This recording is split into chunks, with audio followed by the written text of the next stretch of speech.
Alright, so in this video what I'm going to do is actually show you how to take the slider you made and embed it into your website. Okay, so we have, save what you have, and then what we got to do is we got to publish it. So we're going to go to File, Publish Settings, and I'm going to go JavaScript. That's the normal. So we're going to do it. I'm going to show you two different ways. I'm going to show you one way where we just use an iframe, which would work in any circumstances, and I'm going to also show you the Adobe animated package way, which that will work for Dreamweaver, but I don't know, sometimes it doesn't work the way you think it would. So anyway, so publish settings, go to JavaScript, and then hit the little folder, and make sure this is going to the correct location. So what I want you to do is it should go to the site. So what I'm going to do is I have this, I should probably show you this first. This is the site that I'm going to put it into. Okay, I already have this carousel in here. It's just a generic bootstrap carousel, and you can see all it has is this placeholder image, which is not very useful for me. So I want to actually put my custom one in there. All right, that's what I'm going to do. I'm going to put this in here, and that is all fine and dandy. And just to show you, this is where. Let me see if this is the right spot. Let's get rid of you. Okay. So you can see this is basically the site. If I double click and open this up, it's going to go over here, but this is what it looks like, right? It looks just like it does in Dreamweaver. Nothing too fancy. It has a JavaScript in here. It's got an images folder, but it's just that placeholder, and it's got the CSS, okay? So it's just a normal site, nothing special. I'm going to make a new folder in here first, new folder. And I'm just going to call it slider, and I'm going to put my carousel in here just so that everything's kind of self-contained. Okay, so we're gonna publish into this folder that's right next to the HTML that I want to put it into. Okay, so that way they're in the same area, so everything can be not an absolute URL, but a relative. So in my publish settings, I'm gonna click on that, and let's see, cone. Nope, that's not where I want to save it. I want to save it to the desktop here. So we're going to go desktop and cone interest site, and I'm going to save it in the sliders folder. That's right inside there. I'm just going to leave the name the same. Hit save. Great. So that one's going to go there. I'm also going to export out this Adobe Animate package. Okay. And I'm going to do kind of the same thing. I'm going to click on this, and I want it to be to the desktop. Cone interest site, slider. I'm going to save it in the same folder and hit save. And then we hit publish. And that's going to export it out basically for us. And we will hit OK, and we don't need this anymore. And I'm not going to save it. I already saved it before. So now if I open up that folder, you'll see that it made this HTML, this JavaScript, and this Animate package. And it took the pictures that are in it, and it makes a sprite sheet right here. Okay, so just give me an example. If I actually open the slider up, it's going to look just like when we preview it. It's just, this is what it is, okay? So, but I could take that and iframe that into my site, or we can use this here, okay? So back in Dreamweaver, I'm going to show you how to do the Adobe Animate package thing. Sometimes it works, sometimes it doesn't. One thing that you have to do before you do this is you have to make sure that your site is, that you have it managed, that you create that you have a new site, or that if you already had the site, that it's set to your root folder. Okay, so this one's already set.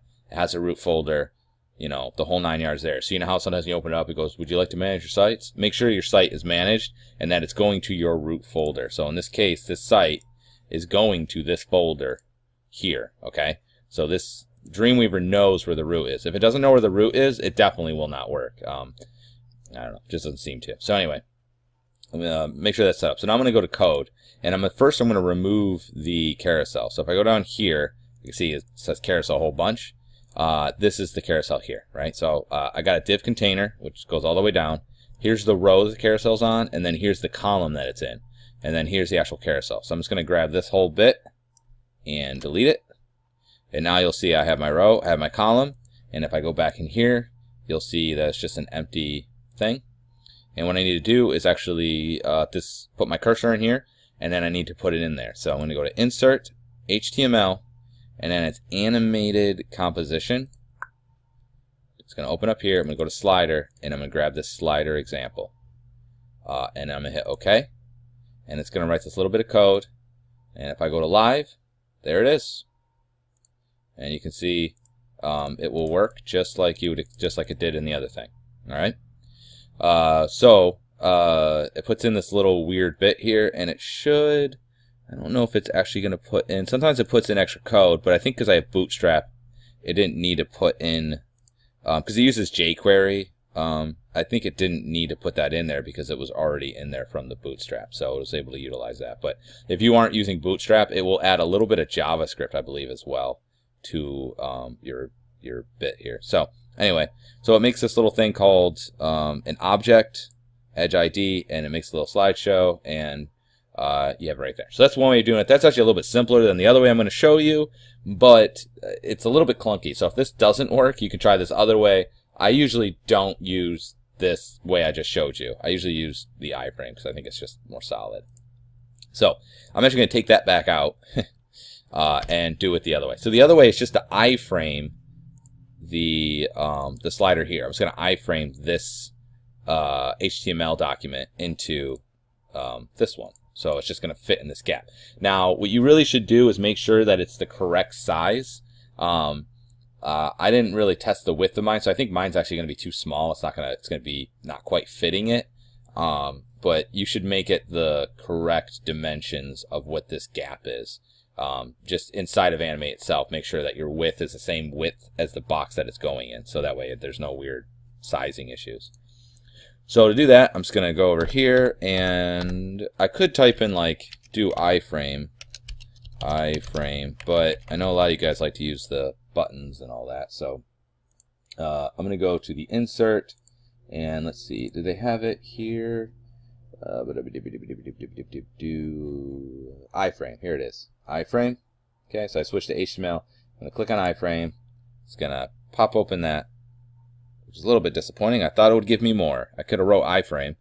Well, that sucks. Okay, well, I guess I'm just going to be writing it by hand. So iframe, and then we're going to do href equals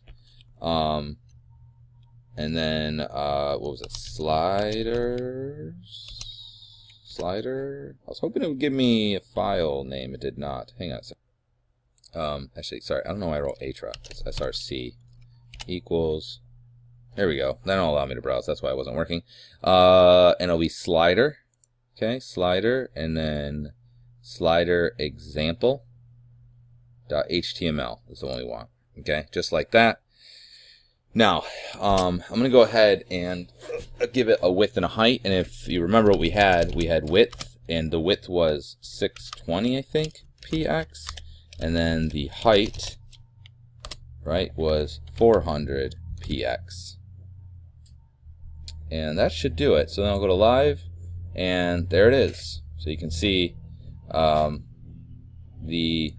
a little bit of bars here. You can see all the stuff there. So that looks like an iframe. Now, I'm not super happy with these bars, so I can actually take some of that out. So let's go to code, and normally, we'll do it right inside of here. We can actually remove some of the so normally I would write it up here, but I'm just going to write it right inside of it just to make it a little bit easier. So if you look, you'll see that we have these like bars, right? All I'm going to do is just do style equals quotes, and we're going to do border none, so it has no border, like that. Okay, add this little bit here, and then if I go to live view, you'll see, boom, they're gone. Okay, now obviously you can see this doesn't quite fit my thing, so I would have to try to center it and all that other business. But this is just using an iframe, and again, it works the same way as anything else. It's just that I'm iframing my own little bit there. So the nice thing about this is it will allow you to basically iframe your content. This will work with anything, right? So if you make a WordPress site and you want to have something custom, you can just upload it through your FTP and then actually just embed it this way. Either way works. One works like if you have Dreamweaver and your site's all local and you hard coded it. This will work if like on anything. So there's a nicety there. So anyway, those are basically the two ways of doing it.